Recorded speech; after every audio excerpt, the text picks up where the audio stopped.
तीनों पराठे हमारे तैयार हैं, आप देख सकते हैं माशाल्लाह ये हैं।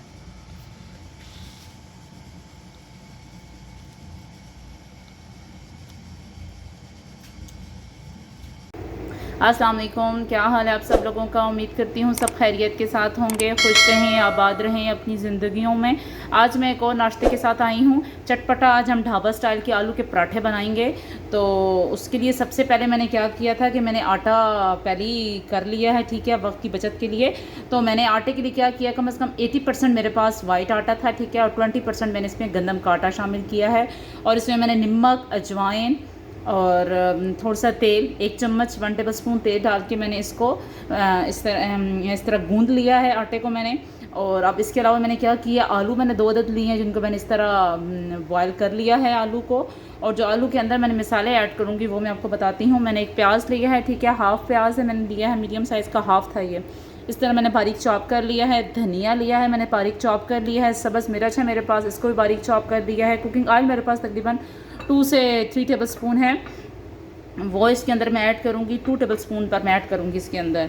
मक्खन है मेरे पास, यहाँ पे अचार है, थोड़ा सा अचार भी मैं इसके अंदर शामिल करूँगी। कसूरी मेथी भी शामिल करूँगी इसके अंदर।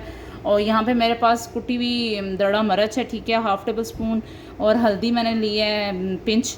और यहाँ पे मेरे पास कलवंजी है, और ये साबुत धनिया है मेरे पास, यहाँ पे रायदाना है, अजवाइन है, नमक है, चाट मसाला है और ज़ीरा है। मैं कम से कम 3 से 4 पराठों के लिए सारा कुछ कर रही हूँ, ठीक है।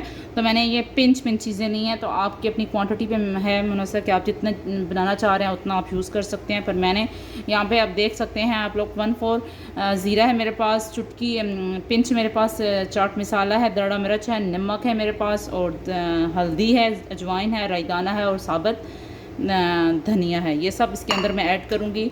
तो चलें बनाना स्टार्ट करते हैं। तो सबसे पहले मैं क्या करूँगी, जो मेरे पास यहाँ पे आलू हैं इनको मैं अच्छी तरह मैश कर लूँगी, ठीक है। आप चाहें तो हाथ से भी मैश कर सकते हैं, पर मैं इसके साथ मैश करूँगी।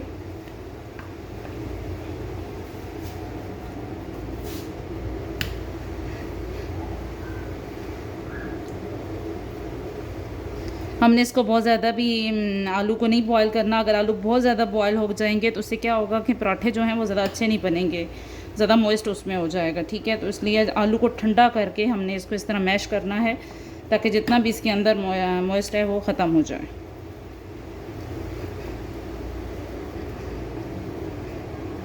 बस ये मैश करने के बाद हम इसका अगला प्रोसीजर करेंगे।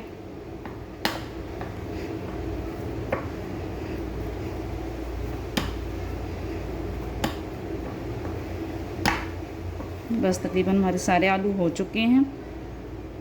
आलू को हमने अच्छे तरीके से मैश करना है ताकि किसी किस्म के कोई भी ना आए। अगर कोई भी ज़रा सा भी रह गया तो उससे पराठे में अच्छा नहीं पराठा बनेगा और पराठे का फटने का भी ख़तरा होगा वहाँ से। तो इसलिए हमने इसको बारीक ही इस तरीके से कर लेना है।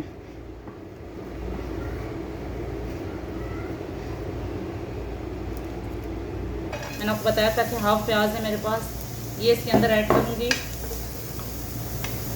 थोड़े से प्याज को अब इसके अंदर मैं 2 टेबल स्पून ऑयल ऐड करूँगी।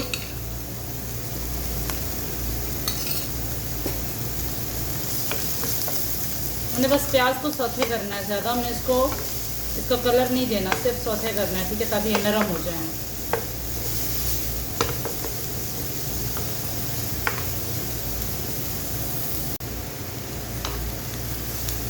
बस इसका मैं इंतज़ार करूँगी, थोड़े से प्याज आते होंगे। तो जितने ये मसाले थे मैं इसके अंदर ऐड कर दूँगी, ठीक है। सारे मसालों को मैं अच्छे तरीके से कुक करूँगी। तो अब इसके बाद मैं क्या करूँगी, सब्ज़ मिर्च थी मेरे पास वो इसके अंदर ऐड करूँगी,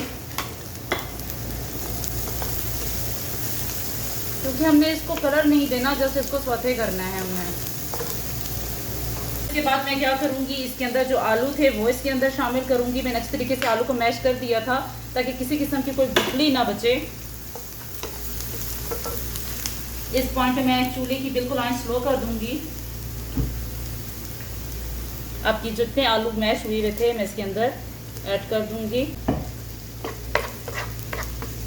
इनको अच्छी तरीके से मिक्स करूँगी मैं।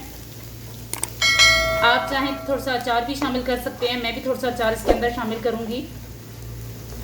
अगर आप ज़्यादा स्पाइसी खाते हैं तो आप और दड़ा मिर्च इसके अंदर शामिल कर सकते हैं या काली मिर्च।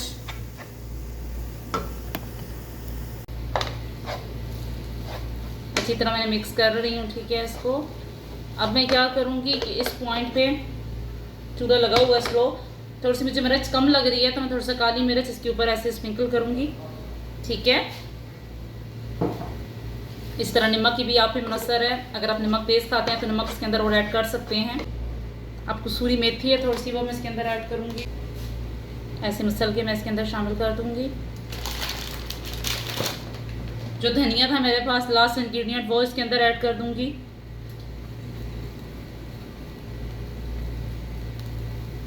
बस मैं अच्छी तरीके से इसको मिक्स करूँगी और उसके बाद हम लोग फिर पराठों की डो बनाते हैं और उनके पेड़े बनाते हैं और फिर उसको इसके अंदर डालते हैं।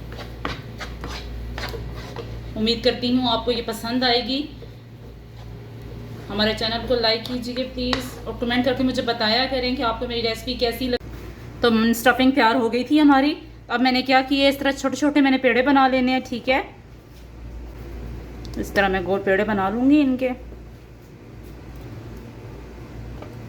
सारा मवाद मैं उधर रखती हूँ, पहले एक लेती हूँ पेड़ा इस तरीके से। मैं किस दिन आपको मैं इंशाल्लाह मसाले वाले भी बना के दिखाऊंगी, पसंद आएंगे आप लोगों को।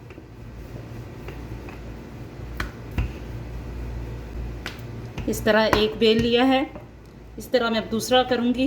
प्लीज़ कमेंट करके बताया करें, इससे हम लोगों की हौसला अफजाई होती है। इस तरह मेरे पेड़े बन चुके हैं, ठीक है। अब मैं नीचे सबसे पहले यहाँ पर डस्टिंग करूँगी। थोड़ा सा हाथ में मैं ऐसे बेल लेती हूँ क्योंकि जितनी मुझे इसकी चाहिए। पराठे जितने पतले पतले खस्ता खस्ता बनते हैं उतने ही खाने में मज़ा आता है। मैं ऐसे कर लूँगी। सबसे पहले मैं यहाँ पे तेल की थोड़ी सी घी है मेरे पास, पहले मैंने मेल्ट कर लिया था, ठीक है। देसी घी को थोड़ा सा इस तरह लगाऊंगी इसको। अब मेरे पास जो आलू की स्टफिंग थी वो इसके अंदर लगाऊंगी।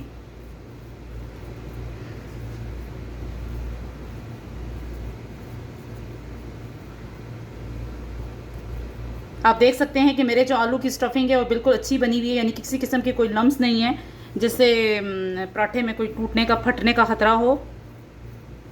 जितना इसका स्मूथ पेस्ट होगा उतने ही अच्छे बनेंगे। बस मैं पतली पतली लेयर लगा दूंगी इसकी।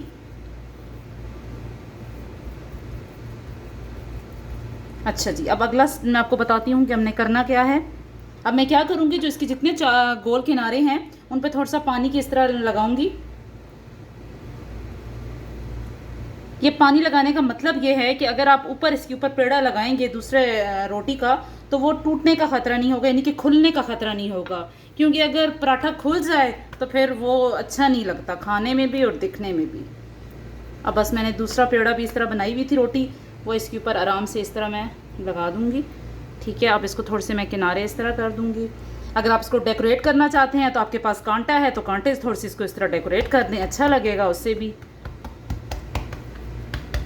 बस मैं हल्के हल्के हाथों से इसको ऐसे करूँगी और बाकी मैं तवे पे फैलाने के लिए कर दूँगी। तो आए अब तवे पे इसको डालते हैं। तवा मैंने पहले ही गर्म होने के लिए रख दिया था, तवा मुकम्मल तौर पे गर्म है। अब इसके ऊपर मैं इस तरह इसको फैला दूँगी, ठीक है।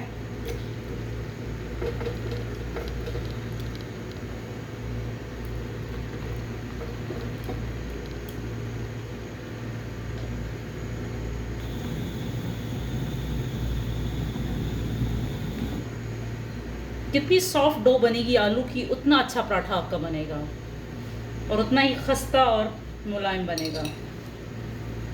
आप इसके बबल्स देख सकते हैं, जितने ही अच्छे बनेंगे उतने ही ये खस्ता बनेगी, ठीक है।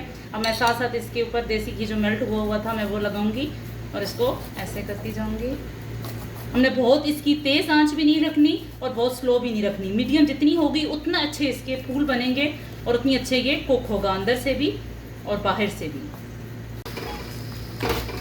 पराठा तैयार है।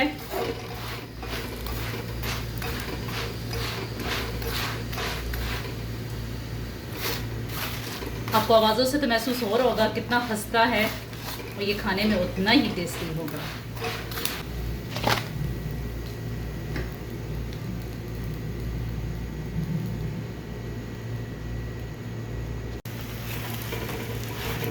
इस तरह मैंने दूसरा पराठा भी इसके ऊपर डाल दिया है।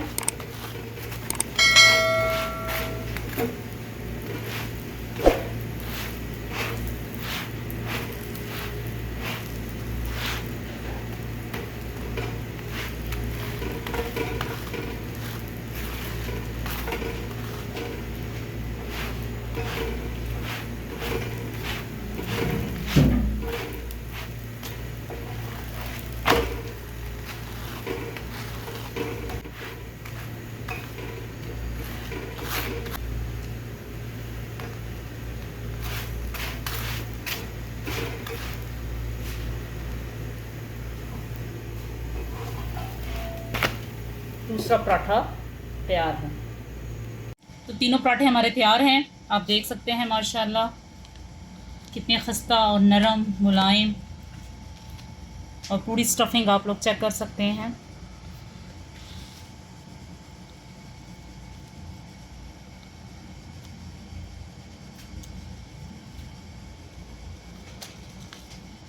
माशाल्लाह आपको समझ तो आ रही होगी कितना खस्ता है। उम्मीद करती हूँ आपको पसंद आएंगे। दुआओं में याद रखिएगा। अल्लाह हाफिज़।